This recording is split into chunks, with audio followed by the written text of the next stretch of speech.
Hello, Tony. I think you're on mute, Tony. Can you hear me now? I can hear you loud and clear. How are you doing? Fine. Warm? Good. Warm. Well, it's not too warm here, so you're all right. You're doing okay there if the weather's still good there. So. We're over in East Anglia on this side. All right. Well, yeah, Wales is not so great here, but anyway, hopefully your weather's coming our way. But were you listening to that panel we've just had then on the rural connectivity? Yeah. Just whilst we're waiting for Jeanette to join us, what was your thoughts? Any kind of key thoughts, key takeaways from that? Well, I think number one is, this discussion about what delivers a effective solution. And I think many of these things come back to the question that was raised right at the end, which is, what is the extent of state aid in perpetuity, really? And I think actually, on the poll, at the start, I think effectively it said, well, it all comes back to the business case, doesn't it? And I just don't think that changes. No, very good point. Very good point. I think it's true. And Jeanette, I can see you're with us here now as well. So any thoughts on that and your conclusions, then also I suppose from the session on the verticals earlier as well. So. Yes, I think it was probably no surprise that the focus of both the panel and the industry, the audience feedback was about sort of the challenges of the business case for locations where you have this very sparse population. The high cost relative to the addressable market there. So I think that was no challenge, but I think no surprise. But I think there were some interesting things that we discussed just towards the end there about sort of the structure of a rural network and whether it's a single network or maintaining competition. We didn't really get to the bottom of sort of what a rural network actually looks like, the sort of mix of technologies. And coming back to your panel this morning, Tony, there was obviously the different models that were being discussed about how verticals can benefit from 5G technology. Obviously, one of the big models is MNOs offering virtual network slices. That clearly only works within the MNO's coverage footprint. So I think this is where the two panels probably come together, that there are industrial users located outside of the coverage footprint of mobile networks. How do they get coverage? And I think as we've discussed there's the business case is very important, the structure is important, and the technologies as well. Yeah.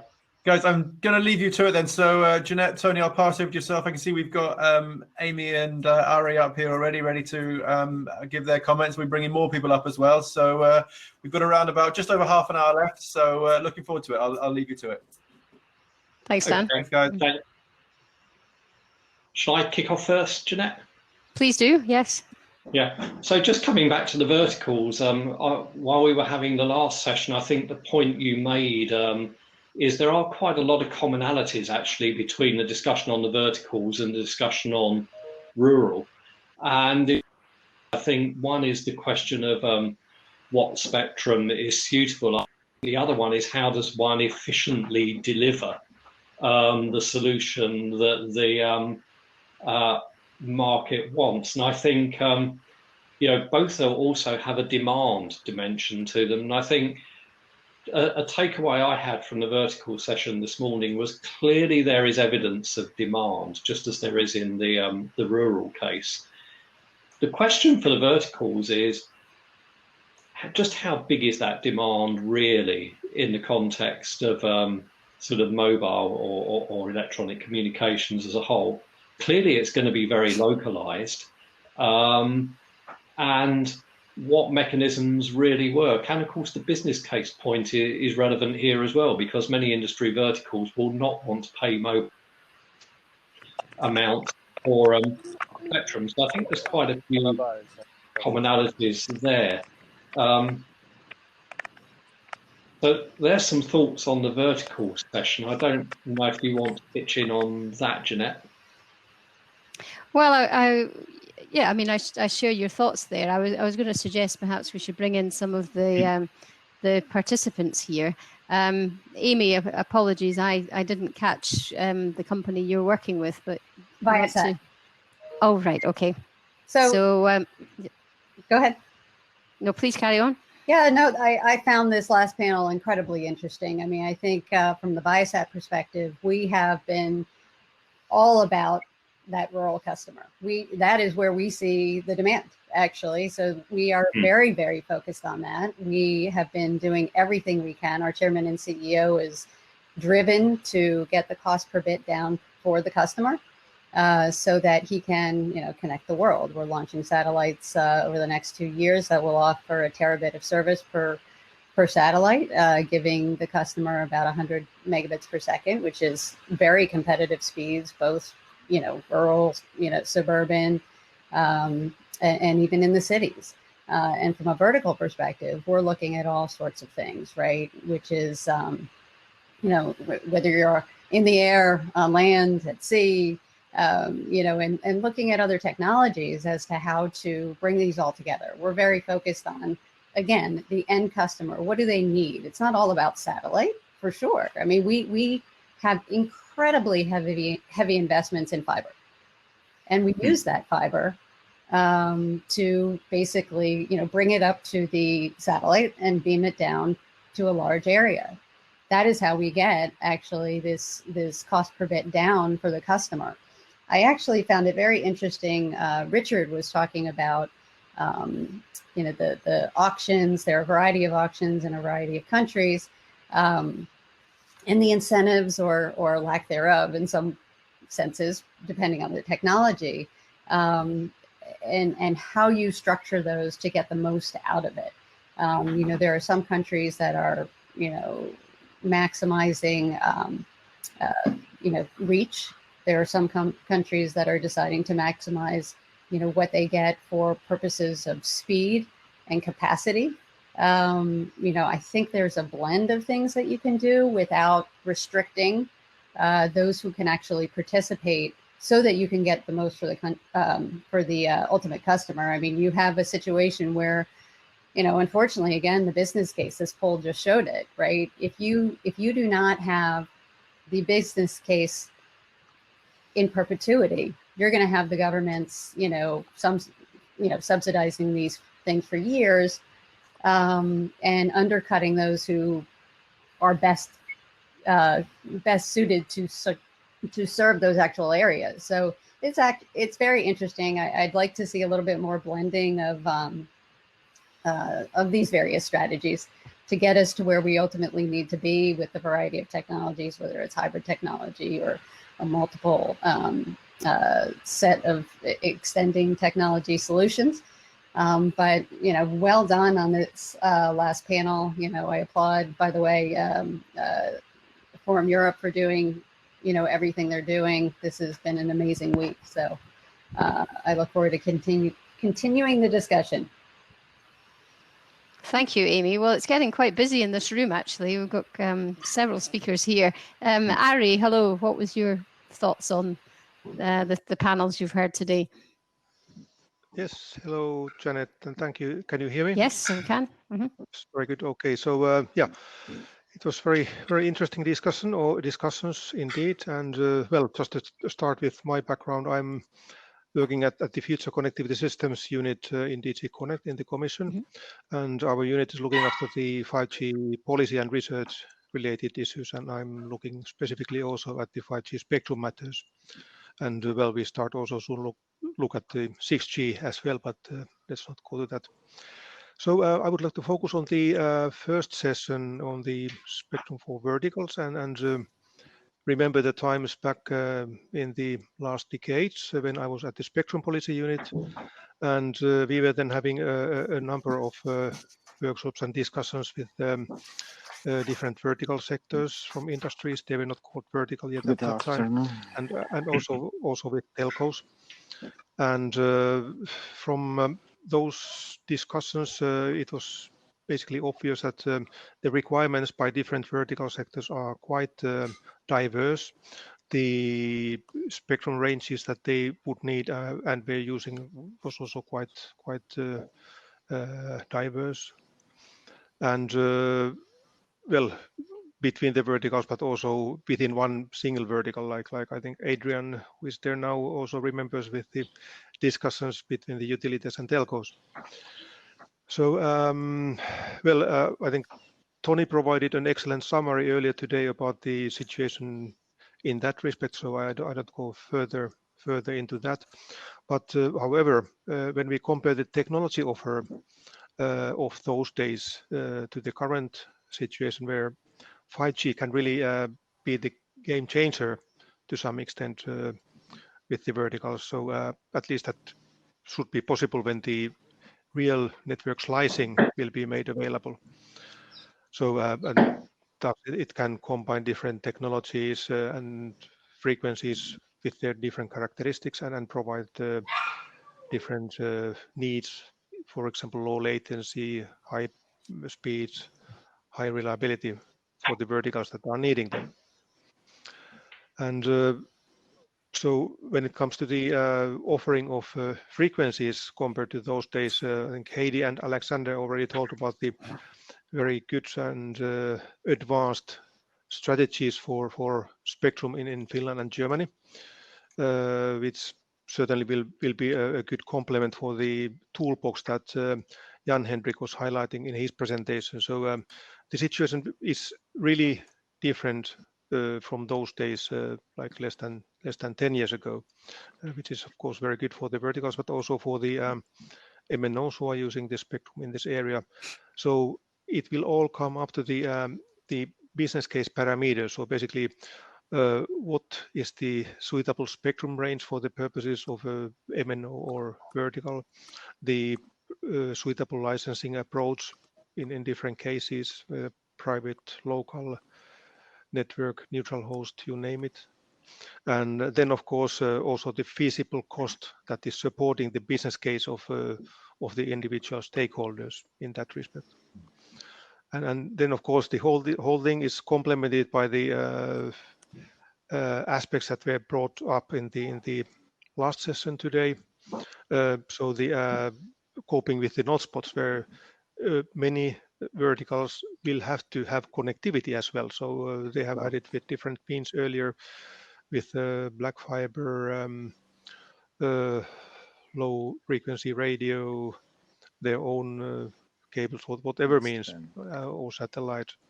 But then, as mentioned also with Anne in the last session, satellites will certainly have also important role in that perspective. I mean, in a network of networks, which is utilizing different technologies and also a growing variety of spectrum ranges. So I think that we are living exciting times now because there are so many opportunities open, and it's only the those who are trying or trialing different solutions that we will see which will be working then in the end. Thank you, Ari. Thank you. So Mario, Adrian, Scott, Laurent, welcome. Mario, so we move on to you. What are your thoughts on today's panels? Hello, could you hear me? Hello, Mario. Yes, yeah, we can. How are you? Good, thank you. How are you? Fine, thank you.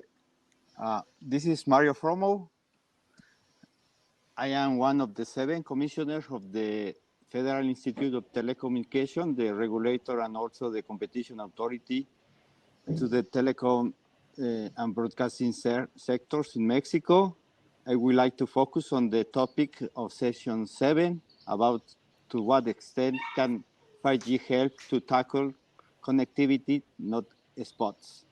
In this regard, the Mexican regulator is committed to provide certainty for an efficient development of 5G ecosystem in order to attract more investment in the telecommunication sector, so new services, content, and application can be offered to make more Mexican users, especially in rural areas.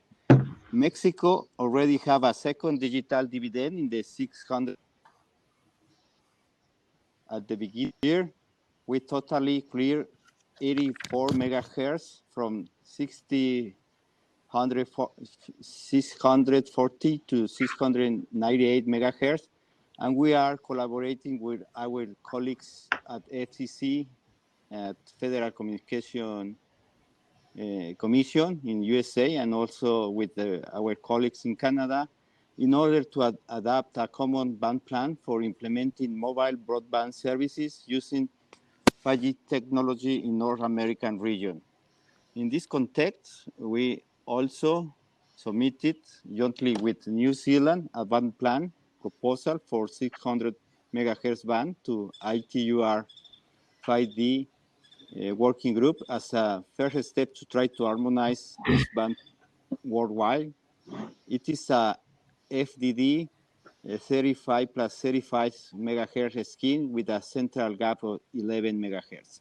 We consider that 5G deployments in the 600 megahertz and 700 megahertz bands complemented by satellite solution are going to have a relevant role in order to provide connectivity to rural areas, to rural node spots with a cost-effective business case. Thank you very much. Thank you, Mario. Well, one of my Analysys Mason colleagues, Mark Colville, is chairing one of the panel sessions at the end of this conference on Monday about UHF in Europe. So I think he will be very interested in those comments about the band plan. Adrian, welcome. Right. How are things? They're quite fine. I'm doing well, thank you. I think for those who don't know me, I represent really the utility sector, gas, water, electricity, and hot water in some countries, but mainly electricity distribution is really driving things at the moment. The goal to go to net zero means that a lot more intelligence is being pushed into the network, a lot more renewables are being connected.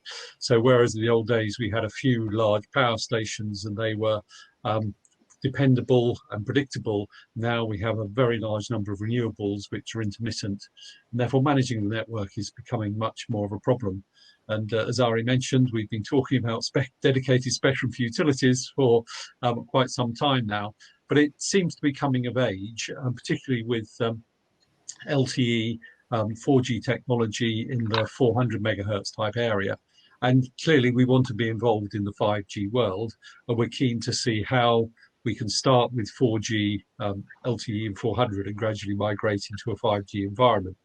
A lot has been said about the business case and volumes.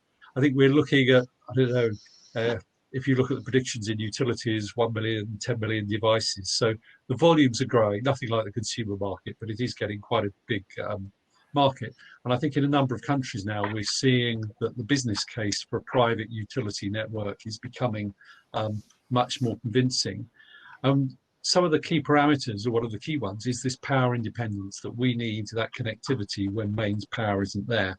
And it doesn't make sense for the MNOs to put 48 hours, 72 hours power resilience to their networks. So we need networks which have got that sort of mains independence. And clearly, in the future, satellite may have a role to play as well, because that may be the way around some of these problems. So I've been very keen at overall listening to today to hear the satellite position. But I think for us, in terms of private networks, the key thing is spectrum below 1 gigahertz. We need spectrum which is going to give us wide coverage so that we can make it resilient. So that's where we want to see where can we have private spectrum below 1 gigahertz. The main focus at the moment for us is in the 400 megahertz band. I think that's important. But there is a subsidiary issue with, and this is a regulatory one, is interworking with the public networks.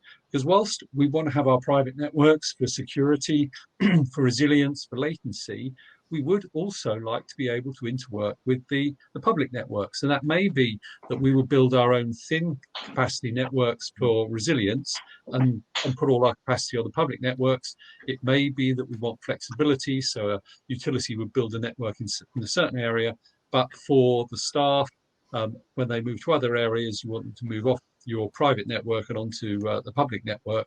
And it may be also for build out. If you've got a very large utility, you'll want to concentrate your private network in the areas where the network is most constrained, most challenged, or where you've got the resilience issues. And bits of your equipment in other areas you would want to put on the public network. And if you have a problem, just switch them over to your private network. And I think we're concerned that not a lot is going on in the standards world to enable this migration from the public networks, from the private networks to the public networks and vice versa. And we have this fear that in the regulatory world, that is also not really being addressed, and that our interests as private network operators are not going to be recognised. And if we're not careful, we'll be siloed, and the commercial operators will try and keep us out just by not allowing our devices to roam seamlessly from one network to another. So I think the two areas are private spectrum below 1 gigahertz on a wide area basis, because that's where our main problems are, and also the ability to, in a 5G world, to have homogeneous networking so we can move between networks seamlessly between private and public. So I think those are my two main points. Yeah, just a very quick question on that. When you say interwork, Adrian, do you mean that the two networks are still effectively separate and air-gapped, or do you mean integrate? I think at the moment we still think separate and air-gapped between them. And it may be, therefore, that you would want to keep certain parameters which you only ever distribute on your private network, key distribution, maybe control. And one of the other issues we've got is there's a great difference between gathering data on what's happening and control. And we already see that the utilities are quite happy to pull in data using public networks. GPRS is wonderful for that. But when it comes to controlling networks, switching devices on and off, that's where we really need that security and a lot of the control you want to keep on your private network. Yeah, thanks. Scott. Yes, hello. Good afternoon, everyone. It's Scott McKenzie from Colliago. Thank you very much for the sessions today. I've enjoyed actually all of the sessions, all the presentations. I'd like to focus my comments perhaps on the session 6 on the 5G verticals, which is an area I've been looking at quite closely in some of my project work. I think, clearly there is a need. Industrial players clearly have a need for spectrum. I mean, that's always been the case. PMR, professional mobile radio, has been around for decades, and as we go into the 5G world, it's clear that PMR is going to be here to stay. Many industrial companies, for good reasons, manufacturing companies or utilities or whoever, they need to have control of the service and quality that they can get from this wireless service.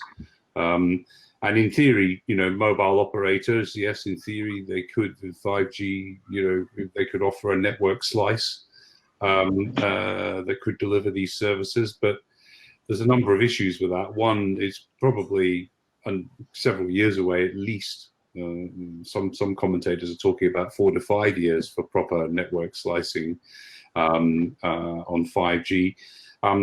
Secondly, there's an issue of liability. So if you run a network slice and you have, some industrial process in a factory somewhere, and somebody gets injured by a piece of machinery that's caused by network faults, who's liable for that? So I think the mobile operators won't be very keen to accept liability for that. And there are issues around that. And the other thing as well is just knowing how these big companies work and having worked for a mobile operator, they have to prioritize the investments they make every year. There's always CapEx is scarce inside these big companies. Even if they're spending 15-20% of their sales every year on CapEx, they still have to make choices, and their choices may not correspond to what their customers would like. So I think I can well understand why industry verticals would actually like to get hold of spectrum, and I think they're right to ask for it.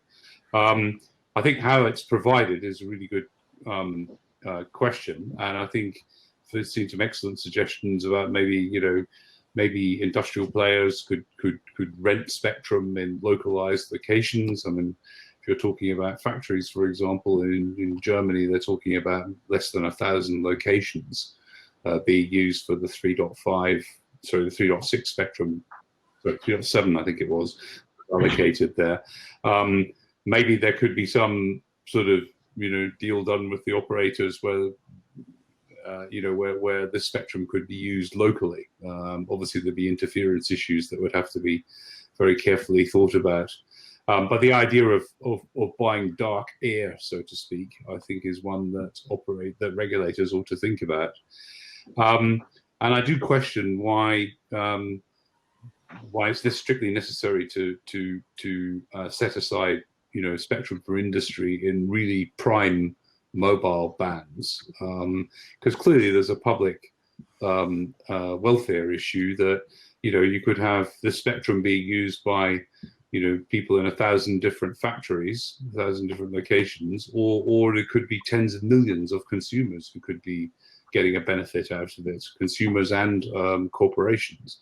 And so the benefit to society, clearly is an issue that regulators need to weigh up when they decide some of this spectrum or not.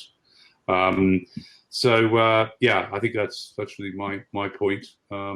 It's like all these regulatory issues; they're difficult, and there's a lot of trade-offs. Yeah, and even more so when you come to induced or indirect benefits. Yes, exactly. Yeah. Who was next, Jeanette? Was it Laurent? So I think it was Laurent. Welcome. Hi, thank you. Can you hear me? Yeah. Yes, we can. Excellent. Hi, Janet. Hi, Tony. Hi, everybody. So yeah, it was quite interesting. Two sets of panels. So I'll probably start with the vertical. So thanks, Tony, for running it. It was indeed a great panel, and as you mentioned, there are many different types of verticals, and they have a wide range of different needs on site, wide area, indoor, outdoor, video, low latency sensors. But thankfully, there are many options available, such as using the public mobile networks operators with or without slicing, spectrum sharing, leasing, license exempt, which is very popular, as Alexander Kuhn indicated. I believe CEPT has the required expertise to actually find the right solution for the different verticals. And we have seen how the IoT, Adrian, that was early on the utilities, the railway, the PPDR industry, going through the CEPT process and trying to basically define their requirements and work with the rest of the spectrum expert to try to find the best solution. So to make sure there's no interferences and the optimum solution is identified. So I think here with some of the set aside, we see that maybe that process hasn't really taken place yet. So the risk is that we might present the spectrum set aside as a solution for all different types of verticals, and we know that some of them will need different kind of services. So it's a bit of a danger there that we need to be careful. I would echo also the comments made by Jan Hendrik that spectrum set aside for verticals in core mobile bands can threaten the wider success of 5G. I think Scott earlier on just mentioned it as well. It will include slower rollout, worse performance, reduced coverage, and if the mobile operators do not get enough spectrum, so at 3.5 is about 80 to 100 megahertz per operator of contiguous spectrum that's required, then they will not be able to meet the performance of 5G defined by the ITU. So I think it's important. So it makes a lot of sense that policymakers should therefore consider the coexistence challenges with different use cases, and even between different verticals themselves. We might find some issues there, but also consider their options. So as a regulator, you should definitely look at doing cost benefits analysis, and also provide a lot more information to the vertical industry in terms of the usability of the band that's provided, to make sure that they really understand what is on offer. We've seen some restrictions at 3.5 gigahertz in terms of synchronization with public mobile operators. Therefore, there will be some use cases if you are co-located that would not be possible. So we need to make sure that that kind of information is really clear up front. Our point, I think ID mentioned the Finnish approach, which is quite a good one, where you have kind of an obligation in the license for the public mobile operators to provide services to the vertical industry. So that's a good way to ensure that they are in a good position to work with the public mobile operators to get some good solutions. And very quickly on your panel, Janet, with the coverage, I think Obviously, it's a subject that's at the heart of the mobile operators, the GSMA, and our chairman, Stéphane Richard from Orange, to really, we are looking to find some solutions here. And I'll just briefly point out, because we already mentioned the UK case study, there's also an interesting one in France, where the regulator, the administrations and the government and the mobile operators came together and created what they call the New Deal, where they are looking to provide, in exchange for renewal of frequencies, to provide additional investment in rural areas. So I think that's also something to look out for in the future, to see how well this is doing. But I think it's progressing well already. Thank you. Thank you, Laurent. So I believe we've got about 10 minutes left. Is that right? So Abiyaya, shall we move on to you? Okay, yes, I'll be very quick. I just want to touch on the last discussion about the rural coverage, basically emphasize on the business case. I think, of course, this is a spectrum conference, so there has to be the spectrum available, right spectrum. But if you look at the solutions from the tech to provide the services, MBB services in particular, so the technology, when we talk about technology, today's technology, 4G, for example, it's ready. It's the terminal penetration is very high. 5G will play its role and in time to come. But today, if you want a solution today, it's a 4G and starting with 4G to migrate to 5G. But that's only one side of the story. Then when you look at the sites, macro cell sites, it's very expensive, but we talk about then small cells, cheaper. However, getting even the small cells, you need to have backhaul and power. So getting backhaul and power alone could cost more than one macro cell site into these rural areas. Therefore, it's overall, when you look at that business case, cost of delivery is the key really. And again, when we look at one size doesn't fit, but to emphasize that it's we need to look at the case by case. We need to and therefore look at all the options available, and one option that is suitable for a particular case or particular area probably is not the best for another case. Therefore, this flexibility and having a balanced approach to minimize the cost to get the business case right is all I want to emphasize. Yes. Thank you very much. Apologies, we forgot to ask you to introduce yourself and the company you're representing. Yes, I work for Real Wireless, so we look at these things very much day to day, very closely. Yeah, so that's. Thank you very much. So shall we move on then? Andy Billington, again, if you could introduce yourself and your organisation. We can't hear you. Yeah, I don't think we can hear you, Andy. No.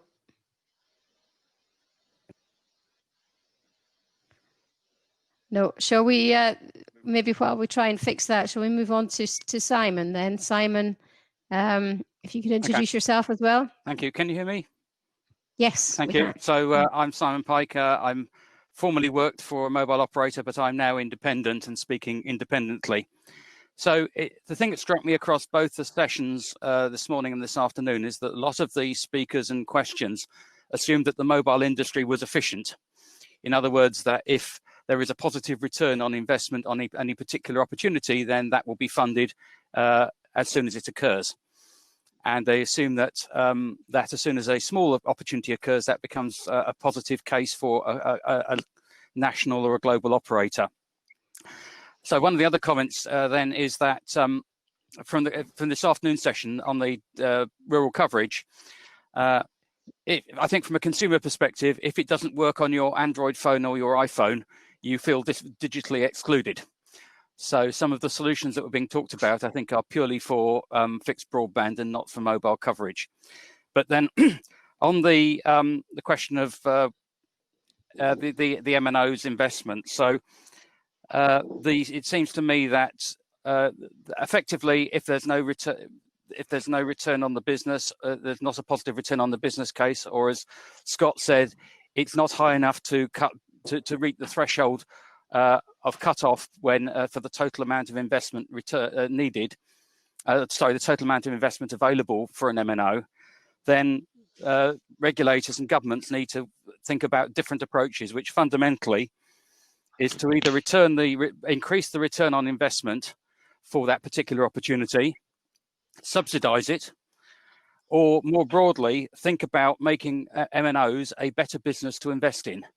Because at the moment, mobile operators are about some of the worst returns in the stock market, and that affects their ability to get investment to fund all of these things together. And of course, there are some reasons due to the interventions of regulators in Europe why the European operators have lower ARPUs than operators in the rest of the world. And I think the operators need the regulators and governments need to think more broadly about that if they're going to improve the investment without needing subsidy. Thank you. Thank you very much, Simon. So, Tony, I think we've been joined by Dan, so I'm guessing our time's up, Dan. It is pretty much. We've got a couple of minutes left, so I just wanted to maybe, well, first of all, I can see that Andy has now put his point in the chat that he was going to try and raise. So, he's trying to raise a point on verticals, asking the question of, it's not just will MNO accept liability, but also asking whether industry-specific regulations may be applied. So that was the point that Andy wanted to make. But yeah, and that's actually a very valid issue, Dan, and it's one of the issues which I think governments are really struggling with at the moment on sort of automation in vertical industries. How do you bring pharma regulation and telecom regulation, or automotive regulation and telecom regulation together in a way that works? Yeah, no, definitely. It is a very good point. So, I mean, I think we've had some fantastic discussions, both panels today and also in the debate. And it was great to hear from so many people in this session now as well. Maybe in the last couple of minutes, I can pass just back over to the two of you and ask if you have any final conclusions, any final points or anything you want to make before we wrap up. Jeanette? No, I was going to say. Sorry, put you on the spot there. Sorry. Yes. No, I was going to say I don't think we've solved the issues in any regards, but I do note on Monday there's two quite relevant final discussions. So Tony, you were talking about social value of spectrum, I think, which is quite relevant, particularly for this rural debate, and then.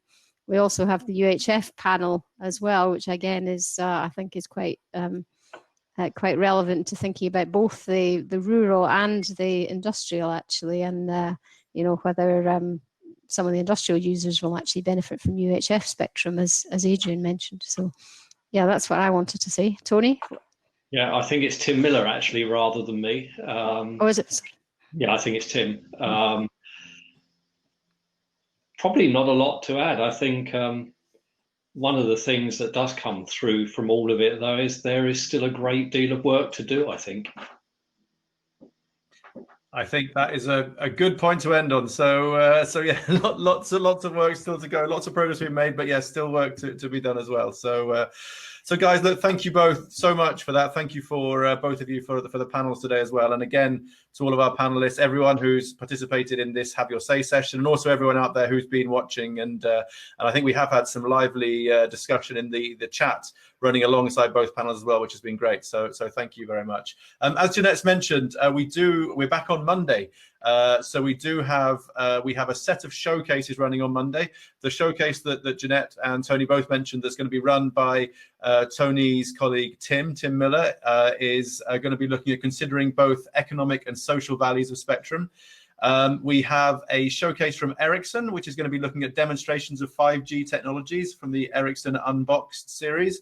And we have a showcase from Microsoft looking at discovering the potential of unlicensed spectrum. So those are due to start at 1:45 European time on Monday. And then we have our final plenary panel on Monday as well, which is looking at mapping the long-term future of the UHF band in Europe. So that is running at 2:30, starting at 2:30, and is going to be moderated by Jeanette's colleague Mark. And I know Mark has mentioned in the chat that he's made note of the comments that Mario made earlier, and I'm sure we're bringing up that alongside other key issues in that panel there.